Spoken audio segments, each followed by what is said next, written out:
سامعین گرامی،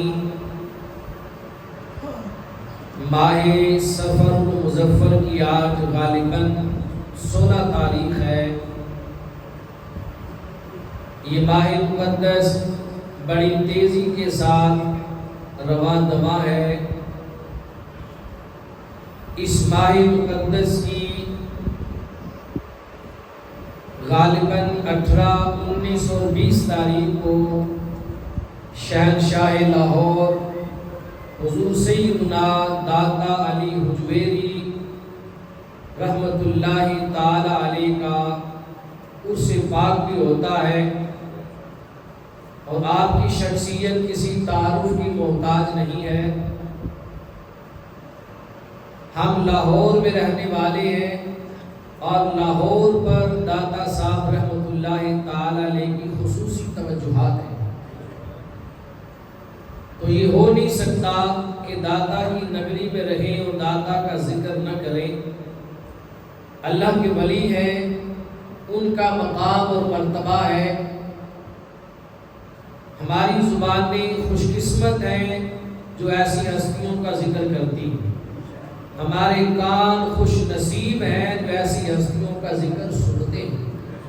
اللہ ہمیں اپنے محبوبین کا ذکر کرنے اور سنتے رہنے کی توفیق نصیب فرمائے۔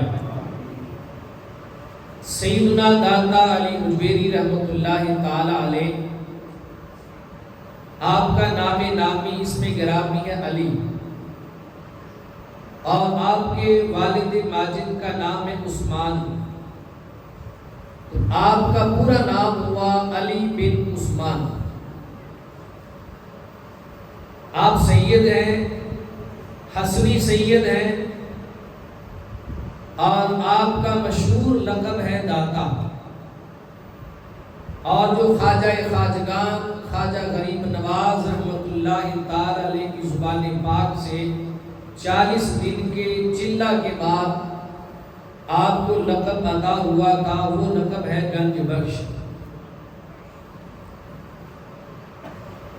داتا علی حجویری رحمت اللہ تعالی علیہ افغانستان کے ایک صوبہ میں جس کا نام غزنی تھا، غزنی کے اندر پیدا ہوئے، اور آپ کے والد ماجد حضرت عثمان رضی اللہ تعالی عنہ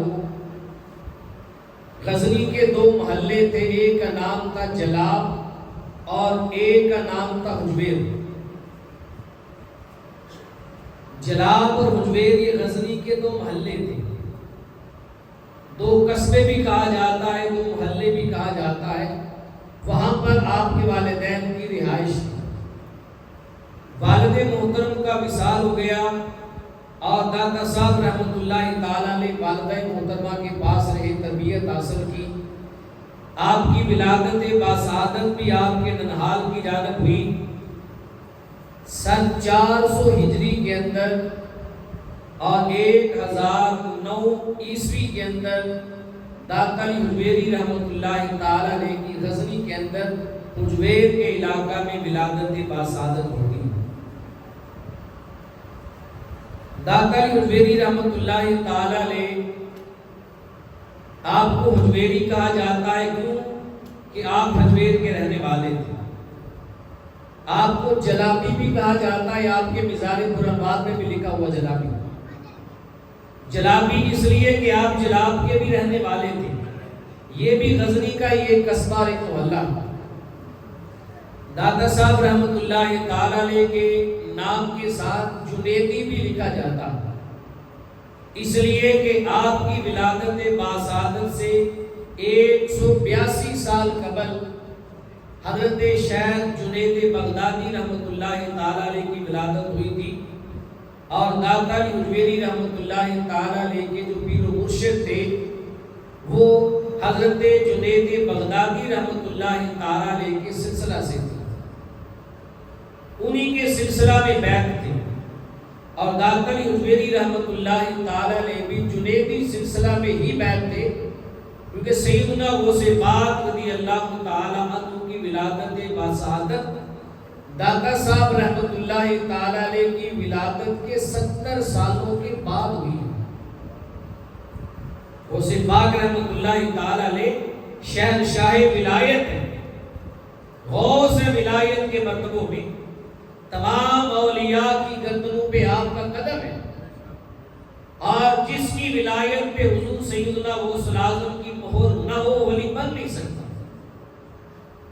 لیکن غوث الاعظم رضی اللہ تعالی عنہ کی ولادت باسعادت بھی داتا صاحب رحمۃ اللہ تعالی علیہ کی ولادت کے 70 سالوں کے بعد ولادت ہوئی۔ داتا صاحب کی ولادت 400 ہجری میں ہوتی ہے، اور غوث پاک رحمۃ اللہ تعالی علیہ کی ولادت 470 ہجری میں ہوتی ہے، اور ایک قول کے مطابق 471 میں ہے۔ داتا صاحب رحمۃ اللہ تعالی علیہ نے 65 سال عمر پاک پائی، اور 1072 عیسوی کے اندر اور 465 ہجری کے اندر داتا صاحب رحمۃ اللہ تعالی علیہ کا وصال ہوتا ہے۔ داتا صاحب رحمۃ اللہ تعالی علیہ کے وصال کے 5 سال گزرنے کے بعد پھر سیدنا غوث پاک رحمۃ اللہ تعالی علیہ کی ولادت ہوتی ہے۔ سیدنا غوث اعظم رضی اللہ تعالی عنہ کو رب کائنات نے مقام دیا ہے، اور داتا علی حجویری رحمۃ اللہ تعالی علیہ کو بھی اللہ پاک نے بڑا مقام عطا فرمایا۔ میں آپ کا ذکر خیر کرنے سے پہلے آپ کا جو مشہور لقب ہے داتا، لفظ داتا کی تھوڑی وضاحت کرنا چاہتا ہوں۔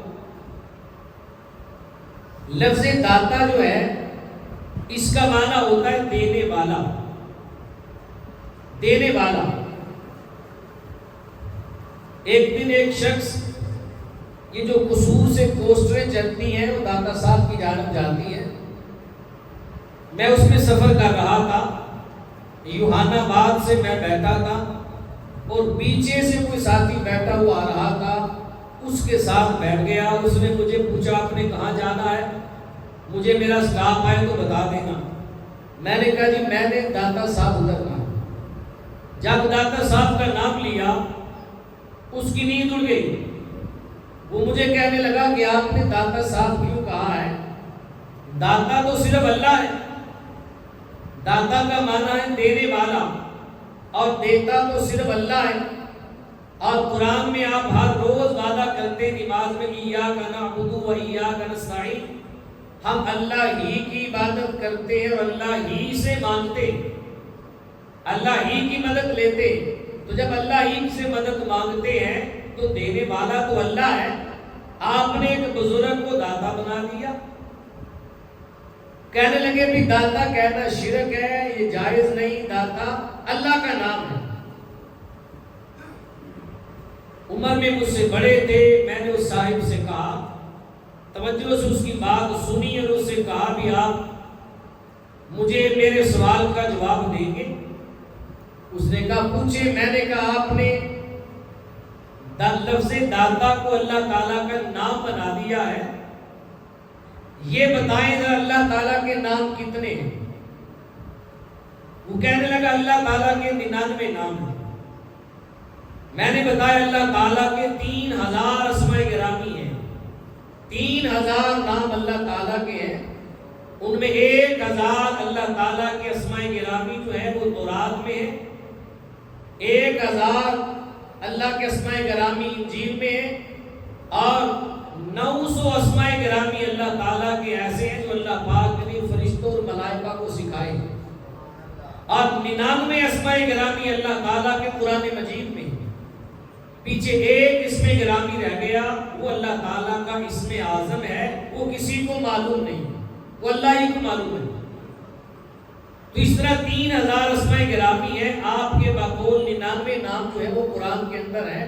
تو میں نے کہا قرآن آپ کو میں کھول کے دیتا ہوں موبائل سے، آپ قرآن سارا کھنگال کے دیکھیں اور مجھے بتائیں قرآن کے اندر کہیں پر داتا لفظ استعمال ہوا نہیں ہوا۔ میں نے کہا اللہ تعالیٰ کے ناموں میں سے داتا نام نہیں ہو سکتا۔ اس نے کہا اللہ کے ناموں میں سے داتا نام ہے۔ پھر میں نے کہا مجھے بتاؤ کہ قرآن عربی زبان میں نازل ہوا ہے یا کسی اور زبان میں ہے؟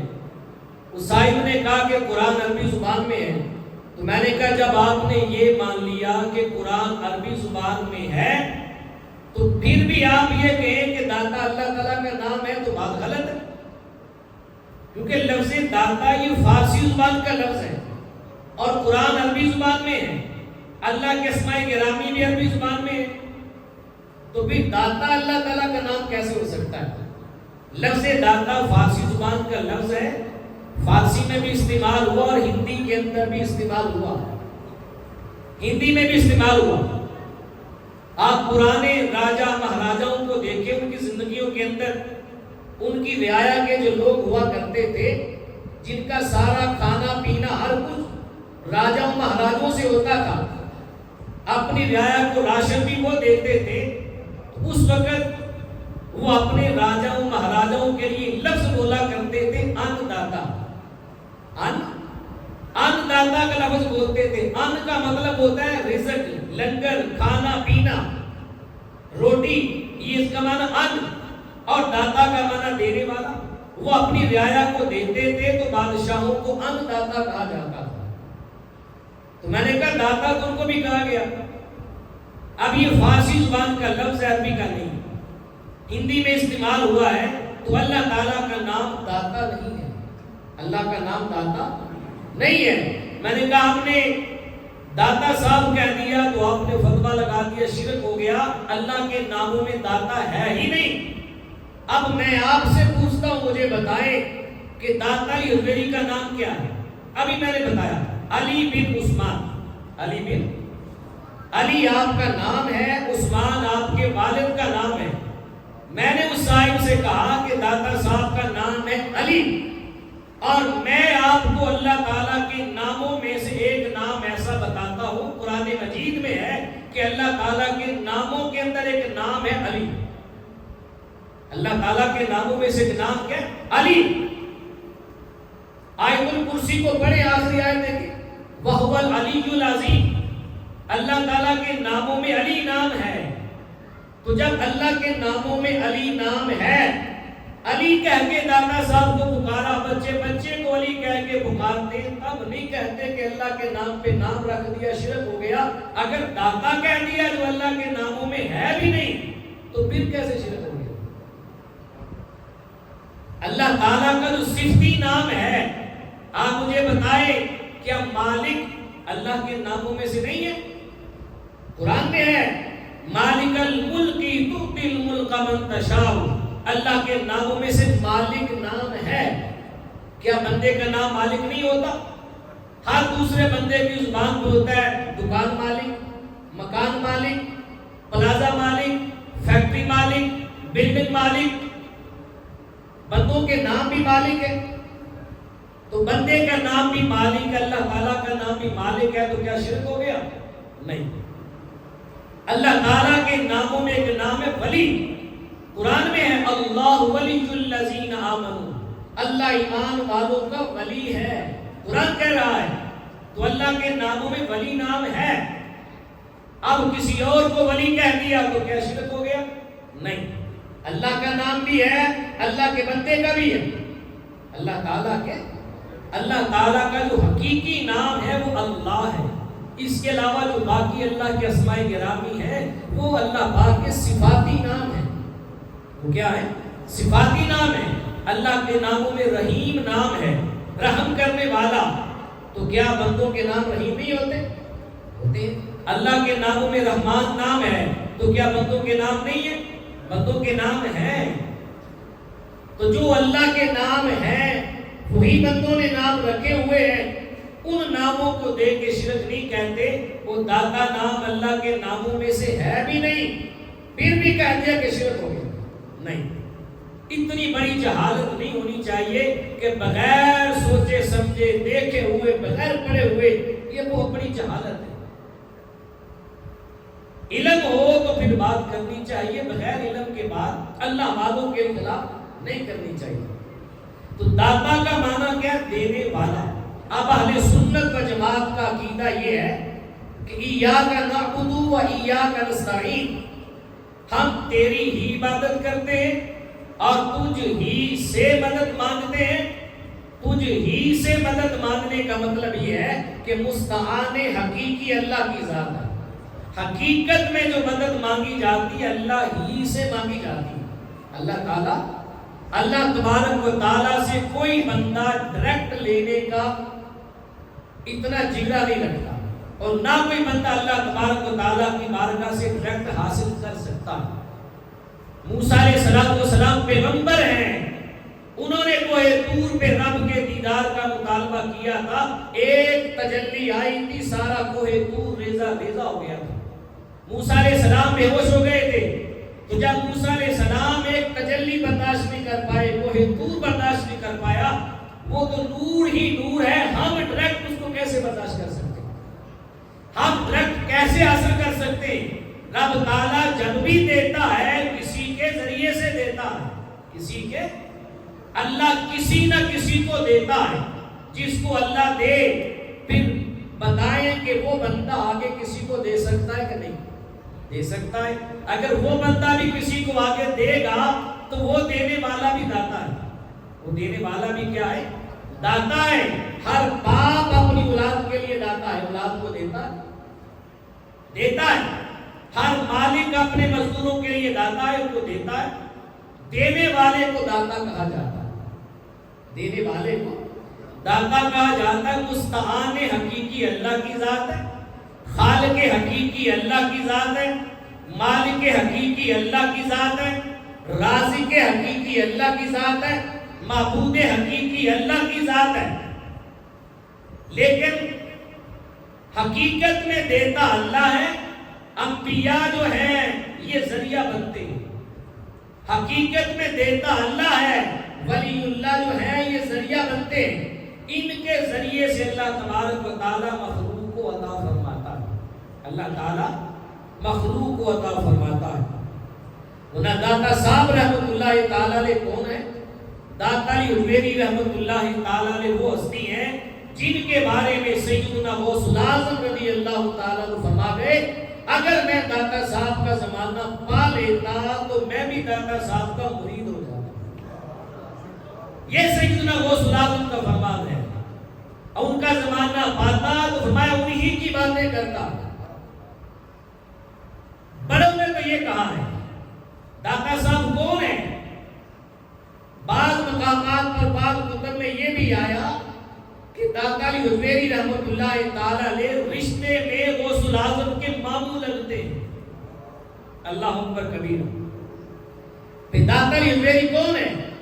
جن کے بارے میں سلطان الہند خواجہ خواجگان خواجہ غریب نواز رحمت اللہ تعالیٰ علیہ 40 دن آپ کے مزار کے پاس چلا کاٹنے کے بعد جب روحانیت کا فیض لے کر اپنے ظاہر اور باطن کو داتا صاحب کی روحانیت اور فیض سے لبریز کرنے کے بعد ہند کی جانب جانے لگے، پیچھے پلٹ کے دیکھا تو آپ کے لبوں پہ جو جملے آئے فارسی میں آپ نے کہا گنج بخشے فیض عالم مظہر نور خدا. یہ خواجہ خواجگان نے آپ کو ٹائٹل دیا. کہا گنج بخش، گنج بھی فارسی کا لفظ ہے، بخش بھی فارسی کا لفظ ہے. گنج بخش، گنج کا معنی ہوتا ہے خزانہ. گنج بخش فیض عالم کا، سارے عالم کے فیض کا خزانہ بخشنے والی ہستی بیٹھی ہے نا. سارے عالم کے فیض کا خزانہ بخشنے والی. انہوں نے تو ساری گفتگو کا نچوڑ بتا دیا کہ سارے اولیاء کا فیض یہیں پر جمع ہے. گنج بخش فیض عالم، سارے عالم کے فیض کا خزانہ بخشنے والی ہستی ہے. مظہر نور خدا، اور خدا تعالیٰ کے نور کا مظہر ہے. صبح و شام اللہ کے انوار و تجلیات کی بارش جو ہے داتا علی حجویری کے مزار پہ ہوتی.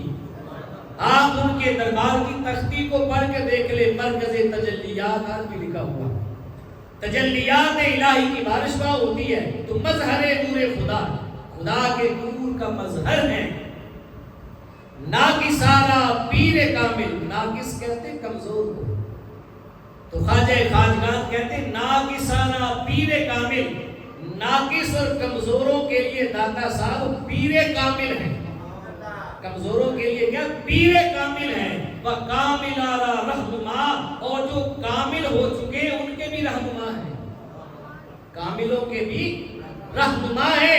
ہم جیسے ناقصوں کے لیے پیر کامل ہیں، اور خواجہ خواجگان خواجہ معین الدین چشتی اجمیری جو کامل بن کے آئے تھے چلا کاٹنے، ان کی بھی رہنمائی کی تھی. کاملوں کے بھی رہنما.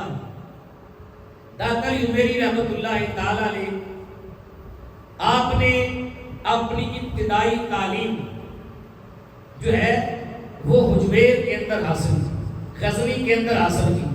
سلطان محمود غزنوی رحمت اللہ تعالی علیہ ایک خدا ترس بادشاہ ہے، بڑا اللہ والا بادشاہ تھا، نیک اور صالح متقی اور پرہیزگار تھا.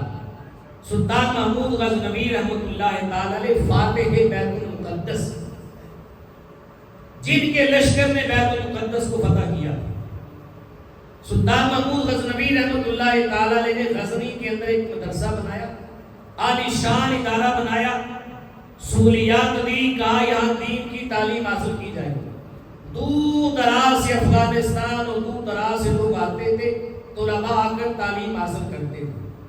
ایک دن کسی وزیر نے آپ سے شکایت کی، سلطان بادشاہ سلامت، آپ نے جو ادارہ بنایا ہے یہ خدمت دین کے لیے بنایا ہے، یہاں طلباء آئیں دور دراز سے دین کی تعلیم حاصل کریں، لیکن یہاں جو طلباء آئے ہیں یہ دینی تعلیم حاصل کرنے کے لیے سے نہیں آئے. یہ طلباء کیا کر رہے ہیں؟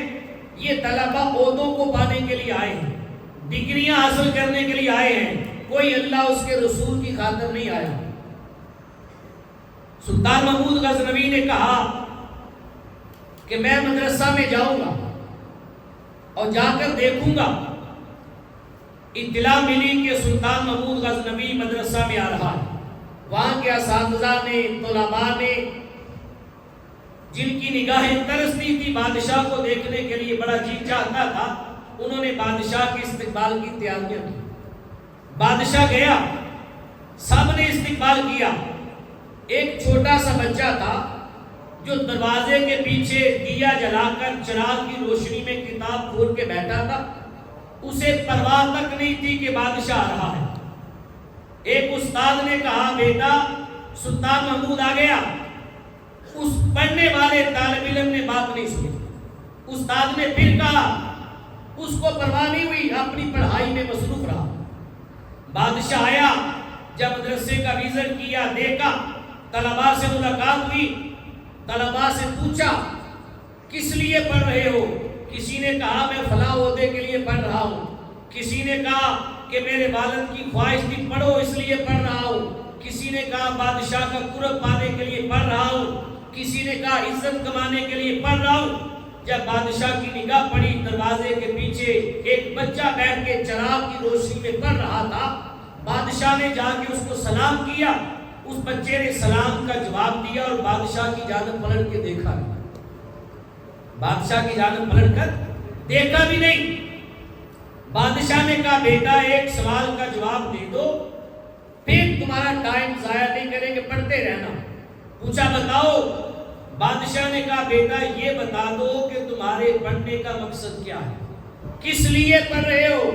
اس بچے کے لب ہلے اور کہنے لگا بادشاہ میں صرف اپنے رب کو راضی کرنے کے لیے پڑھ رہا ہوں، کہ رب اور اس کا رسول راضی ہو جائے اس لیے پڑھ رہا ہوں. جب یہ جملہ سنا تو بادشاہ پہ کبھی تاری ہو گئی. کہ اگر ایک بچہ بھی اس ادارے میں پڑھتا رہے تو اس کی خاطر ادارہ قائم رہے گا اور سارے اس کی خاطر یہاں سے نفع حاصل کرتے رہے گا. وہ بچہ کون تھا؟ اس کا نام علی حجویری تھا. داتا علی حجویری رحمت اللہ تعالی علیہ تھے. ابھی بچپنا ہے، بچپن کے اندر سلطان کی پرواہ نہیں ہے، بادشاہ کی پرواہ نہیں ہے، اس لیے کہ آپ کو معلوم تھا کہ جس سفر پہ میں چل رہا ہوں اس سفر پہ چل کے آگے جا کے سلطان اور بادشاہ تو میں نے بننا ہے، ولیوں کا سلطان بننا ہے. اگر آج میں نے اپنا سبق چھوڑ دیا اور سلطان کی پرواہ کی تو میرے لمبے سفر میں رکاوٹ آ جائے. اللہ اکبر کبیرہ. داتا صاحب رحمۃ اللہ تعالی علیہ نے پھر غزنی کے اندر سلطان محمود غزنوی کے مدرسہ میں تعلیم حاصل کرنے کے بعد جب تعلیم مکمل ہو گئی آپ کی، تو تعلیم مکمل کرنے کے بعد پھر آپ نے یہ تھا ایک شریعت کا سفر جس سے انسان کا ظاہر سمجھتا. اب آپ نے اپنے باطن کو سنوارنے کے لیے تلاش مرشد میں لگ پڑے. کسی نیک اور صالح کی تلاش ہو, کو اچھا مرشد ملے جو میری کشتی روحانی کو پار لگائے. داتا صاحب رحمۃ اللہ تعالیٰ نے کسی روحانی مرشد کی تلاش میں لگ پڑے. چلتے چلتے آپ کو پھر تعارف ہوا حضرت شیخ حسن زنجانی رحمۃ اللہ تعالی علیہ کا. بلکہ آپ کے پیر و مرشد حضرت شیخ ابو الفضل محمد بن حسن الخطلی رحمۃ اللہ تعالی علیہ, ان کی بارگاہ میں گئے. بڑی روحانی شخصیت تھی. جا کر اکتساب فیض لینے کے لیے ان کے دستے راز پہ آپ نے بیعت کی. انہی کے پاس ٹھہرے اور جو آپ نے وظائف اوراد اور اذکار دیے شب روز محنت کے ساتھ دن بھی مرشد کے پاس گزارتے, رات بھی ان کے پاس گزارتے, شب و روز اپنے اذکار اوراد اور وظائف میں لگے رہتے. جب مرشد نے نگاہ ڈال کے دیکھا کہ یہ گوہر نایاب ہے, یہ ہیرا ہے, یہ گوہر آبدار ہے, تو مرشد کی پہلی نگاہ نے بھاپ لیا. پھر غوث پاک رحمۃ اللہ تعالی علیہ کو اذکار و اوراد کے بعد آپ کے شیخ کامل شیخ ابو الفضل محمد بن حسن الخطلی رحمۃ اللہ تعالی علیہ نے چلے پہ بٹھایا. ایک چلہ ختم ہوا تو دوسرے چلے پہ بٹھا دیا, دوسرا ختم ہوا تو تیسرے پہ بٹھا دیا. پھر چلے پہ چلے آپ نے کئی چلے کاٹے. پھر ریاضتیں ہوئی, پھر مراقبے کرائے, پھر مجاہدے کروائے. جب یہ ساری منزل تصوف کی طے ہو گئی تو پھر شیخ کامل نے داتا علی حجویری رحمۃ اللہ تعالی علیہ سے فرمایا, بیٹا علی اب تم لاہور چلے جاؤ, اب تم لاہور چلے جاؤ. داتا علی حجویری رحمۃ اللہ تعالی علیہ فرماتے, میں نے شیخ کامل سے عرض کی, حضور میں نے تو ارادہ کیا کہ ساری زندگی آپ کے قدموں میں گزار دوں, یہیں سے فیض پاؤں گا, یہیں پہ رہوں گا. پیر و مرشد نے کہا حکم ربی یہ ہے کہ بیٹا تم لاہور چلے جاؤ. داتا صاحب رحمۃ اللہ تعالی علیہ کہنے لگے, حضور لاہور کے اندر پہلے بھی میرے ایک پیر بھائی موجود ہیں, حضرت شیخ حسن زنجانی رحمۃ اللہ تعالی علیہ پہلے موجود ہے وہاں پر. تو ان کی موجودگی میں کیا میری وہاں پر حاجت ہے, ضرورت ہے؟ تو شیخ کامل نے اپنی نگاہ کامل سے دیکھ لیا اور فرمایا داتا علی حجویری رحمۃ اللہ تعالی علیہ سے, کہا بیٹا علی جو میری نگاہ دیکھ رہی ہے وہ تمہاری نگاہ نہیں دیکھ سکتی. تمہیں لاہور جانا ہوگا, تم لاہور جاؤ اور ان قریب تمہاری نگاہ بھی وہ دیکھے گی جو میری نگاہ دیکھ رہی ہے. داتا صاحب رحمۃ اللہ تعالی علیہ نے رکھتے سفر باندھ لیا. طویل سفر تھا, دن گزرے, ہفتے گزرے, مہینے گزرے, لمبا سفر کیا. اور اولیاء اللہ کی علامات میں سے ایک علامت یہ بھی ہے کہ اولیاء اللہ جو ہوتے ہیں کثیر السفر ہوتے ہیں, اپنی زندگیوں میں بڑے سفر کرتے ہیں, بڑے سفر. آپ نے لمبا سفر کیا, مہینوں سفر کیا اور سفر طے کرنے کے بعد لاہور میں آئے. رات کا وقت تھا, اس وقت لاہور کے دروازے تھے. لاہور ایک چھوٹا سا شہر تھا, دروازے تھے اور شہر کے بعد فصیلیں ہوا کرتی تھی. رات کا جب اندھیرا چھا جاتا تھا دروازے بند کر دیے جاتے تھے. داتا علی حجویری آئے, رات کے وقت میں دروازے بند تھے, سائڈوں میں فصیلیں تھی, دیواریں تھی, اندر نہیں جا سکتے. آپ دروازے کے باہر بیٹھ گئے اور ساری رات دروازے سے باہر بیٹھ کے اللہ کا ذکر کرتے. داتا علی حجویری رحمۃ اللہ تعالی علیہ نے ایک رات لاہور سے باہر گزاری. اب لاہور اندر کیسے رہ سکتا تھا؟ آپ نے وقت گزارا باہر. اب اللہ کا کرم یہ ہوا کہ لاہور بھی باہر نکلا. پھر دروازوں سے نکلتے نکلتے اب لاہور وہاں تک پہنچ گیا جہاں تک کوئی جا بھی نہیں سکتا. بہرحال داتا صاحب رحمۃ اللہ تعالی علیہ نے رات گزاری. صبح ہوئی, نماز فجر باہر ادا کی. ادا کرنے کے بعد جب سورج طلوع ہوا دروازے کھلے. جب دروازہ کھلا اندر جانے لگے, اندر سے ایک بہت بڑا جنازہ آیا. داتا صاحب رحمۃ اللہ تعالیٰ علیہ لاہور کے اندر داخل ہو رہے تھے اور وہ جنازہ لاہور سے نکل رہا تھا دروازے سے، اور اس جنازے میں کثیر تعداد میں علماء کرام تھے، صوفیاء کرام تھے، بزرگان دین تھے، نمازی تھے۔ جب بڑا جنازہ دیکھا داتا صاحب نے اور علماء کی کثیر تعداد دیکھی تو جنازے میں سے ایک بندے سے پوچھا، بتاؤ اتنا بڑا جنازہ اور اتنے زیادہ علماء، یہ کس ہستی کا جنازہ ہے؟ ایک بتانے والے نے بتایا کہ یہ شیخ حسن زنجانی رحمت اللہ تعالی علیہ کا جنازہ ہے، جو شہر سے باہر جا رہا ہے۔ جب ان کا نام لیا گیا جو آپ کے پیر بھائی تھے، فوراً اپنے مرشد کی بات ذہن میں آ گئی کہ پیر و مرشد نے کہا تھا بیٹا جو میری نگاہ دیکھ رہی ہے وہ تم نہیں دیکھ رہے، اور ان قریب تمہاری نگاہ بھی وہ دیکھے گی جو میں دیکھ رہا ہوں۔ اب داتا علی میری رحمت اللہ تعالیٰ علیہ نے اپنی نگاہوں سے دیکھا کہ مجھے مرشد کامل نے کس لیے بھیجا ہے۔ مرشد کامل کی نگاہ دیکھ رہی تھی کہ حضرت شیخ حسن زنجانی رحمت اللہ تعالیٰ علیہ کا وصال ہو جائے گا۔ ان کا وصال ہو گیا تو لاہور اللہ کے ولیوں سے خالی ہو جائے گا۔ رب کائنات نے لاہور کو کسی موقع پر کسی وقت پر بھی ولیوں سے خالی نہیں رکھا۔ ایک ولی لاہور سے نکل رہا تھا، دوسرا ولی لاہور میں داخل ہو رہا تھا۔ داتا صاحب رحمت اللہ تعالیٰ علیہ لاہور میں آ گئے، اور اللہ کے ولی جہاں بھی جاتے ہیں سب سے پہلے نماز قائم کرتے ہیں۔ نماز ان کا اوڑھنا بچھونا ہوتا ہے، نماز کے پابند ہوتے ہیں، اسی وجہ سے وہ اللہ تعالیٰ کا قرب حاصل کرتے ہیں۔ آپ نے نماز ادا فرمائی، اور چونکہ نماز ایک تو پڑھنی نہیں تھی، ہر روز 5 پڑھنی تھی، تہجد بھی پڑھنی تھی، اشراق و چاشت بھی پڑھنی تھی، آپ نے نوافل میں کثرت بھی کرنی تھی، لہذا جہاں اللہ کے ولی ہوتے ہیں وہاں ضرورت ہوتی ہے ایک مسجد کی۔ ہر ولی کے مزار و دربار کے پاس مسجد لازم ہے۔ آپ نظر دلا کے دیکھیں پاکستان میں یا پاکستان سے باہر کہیں بھی دیکھ لے، ہر ولی اللہ کے مزار کے ساتھ مسجد ہے۔ کیا ہے؟ مسجد۔ یہ داتا صاحب کی مسجد ہے، کوئی بابا فرید کی مسجد ہے، کوئی بابا بلے شاہ کی مسجد ہے، کوئی خواجہ غریب نواز کی مسجد ہے، غوث العظم کی مسجد بھی ہے، اور یہاں تک کہ پیروں کے پیر تاجدار کائنات کی مسجد بھی مسجد نبوی ہے۔ جہاں حضور علیہ السلام تشریف فرمائے وہاں بھی مسجد ہے، وہاں بھی کیا مسجد ہے۔ داتا علی جویری رحمت اللہ تعالیٰ علیہ اس دور کے مطابق چھوٹی سی مسجد تعمیر کی۔ مسجد میں نماز ادا ہوتی تھی۔ جب آپ نے مسجد تعمیر کی تو تعمیر مسجد کے بعد شہر لاہور میں افواہ پھیل گئی۔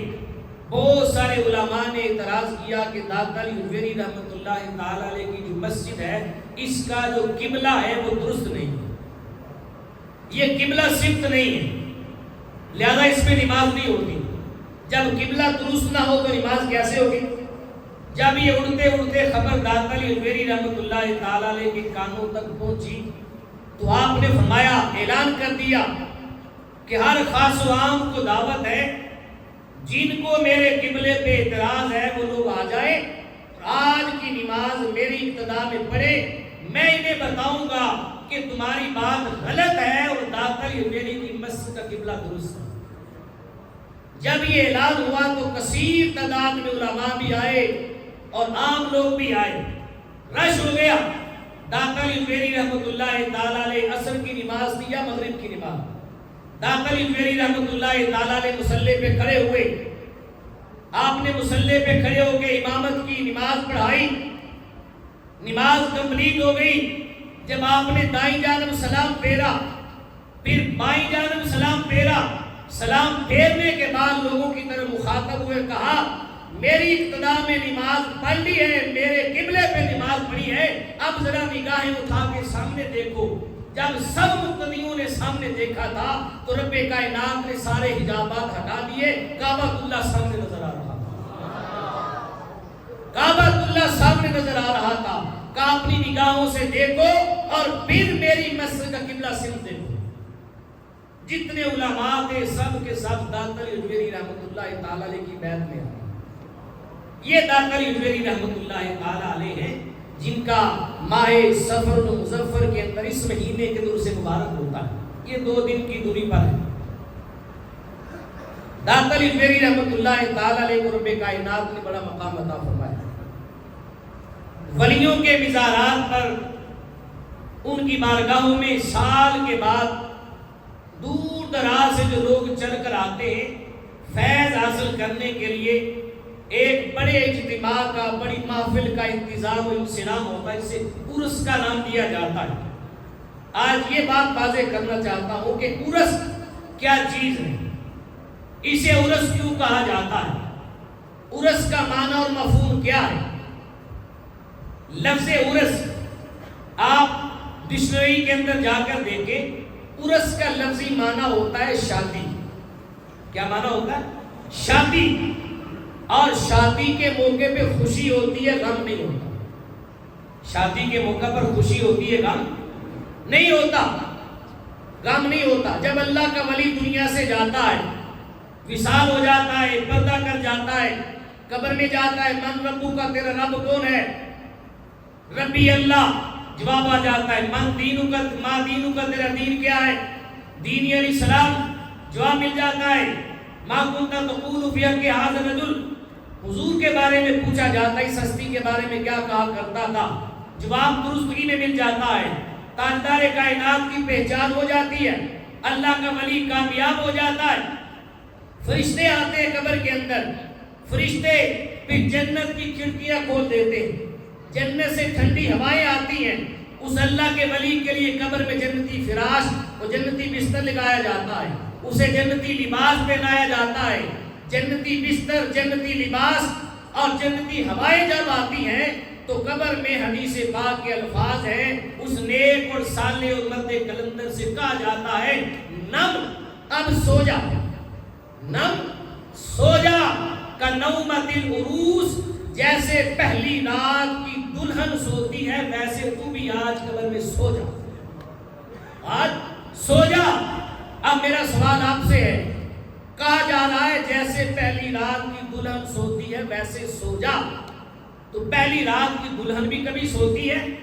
نہیں، دلہن کو انتظار ہوتا ہے کسی کا، اسے اپنے محبوب کا انتظار ہوتا ہے، اور دلہن کے پاس اس کے محبوب کے سوا کوئی اور نہیں جا سکتا۔ اسی لیے قبر میں جب اللہ کے ولی نے تاجدار کائنات کو پہچان لیا، جنت کی ہوائیں فضائیں آئی، جنت کے فراش اور بستر آئے، جنت کے لباس پہنائے گئے، اسے کہا جاتا ہے کہ آج تو دلہن کی طرح سو جا، جیسے دلہن نہیں سوتی، اپنے محبوب کے انتظار میں رہتی ہے، اسے سوائے اس کے محبوب کے کوئی نہیں جگا سکتا۔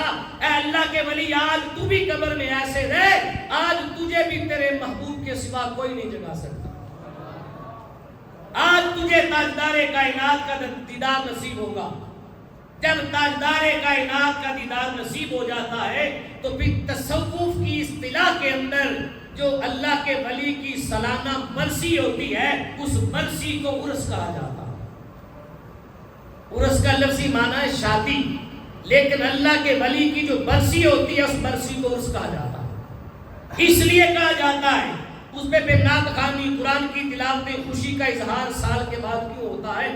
اس لیے ہوتا ہے کہ ایک سال پہلے اسی دن اللہ کے ولی کا وصال ہوا تھا، وہ قبر میں آیا تھا، اور اسی دن اسی ٹائم پہ قبر میں تاجدار کائنات کا دیدار ہوا تھا، تاجدار کائنات کی ملاقات ہوئی تھی۔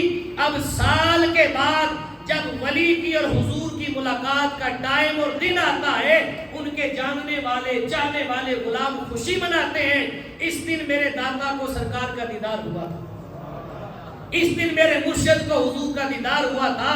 جب دیدار مصطفیٰ کا دن پلٹ کے آتا ہے تو ہم خوشیاں مناتے ہیں، اس کو عرس کا نام دیا جاتا ہے۔ یہ ولی کی روحانی شادی ہوتی ہے، اسے ولی کی روحانی شادی کہا جاتا ہے، یہ ولی کا عرس ہوتا ہے۔ اور عرس کے اندر ہوتا کیا ہے؟ قرآن کی تلاوت ہوتی ہے، حضور کی ثنا خوانی ہوتی ہے، اور کوئی خطیب آ کر خطاب کرتا ہے، تاجدار کائنات کی حدیث اور قرآن کا بیان ہوتا ہے، بعد میں پھر لنگر تقسیم کیا جاتا ہے، یہ عرس ہوتا ہے۔ یہ سارے کام تو تاجدار کائنات نے اپنی حیات طیبہ میں خود کیے، خود کیے ہیں اپنے وصال پرانوار سے پہلے صحیح بخاری میں حضور علیہ السلام شہداء احد کے مزارات پر گئے. حضرت امیر حمزہ رضی اللہ تعالیٰ عنہ کے مزار پرانوار پر تاجدار کائنات خود تشریف لے گئے اور مسجد نبوی سے منبر منگوایا. منبر وہاں رکھا جاتا جہاں لوگوں کی تعداد زیادہ کثیر تعداد میں ہو. پتہ چلا کہ کثیر تعداد میں صحابہ شہداء احد کے مزار پہ گئے تھے. حضور نے منبر منگوایا, منبر رکھا, کثیر تعداد میں لوگ آئے. پھر تاجدار کائنات صلی اللہ علیہ وسلم نے وہاں خطاب فرمایا, اللہ کا ذکر ہوا, مزارات کی زیارت ہوئی, تاجدار کائنات نے خطاب فرمایا اور خطاب فرما کر عرس کو تاجدار کائنات نے خود جائز کرا دیا. یہ حدیث پاک میں موجود ہے. اللہ تبارک و تعالی ہم سب کو اولیاء اللہ کی محبت نصیب فرمائے. اللہ ہم سب کو اولیاء اللہ کی محبت نصیب فرمائے. اللہ ان سے اکتساب فیض کرنے کی توفیق نصیب فرمائے. ایک اعلان سماعت فرما لیں. انشاءاللہ العزیز اگلے جمعۃ المبارک کو 7 اگست بروز جمعۃ المبارک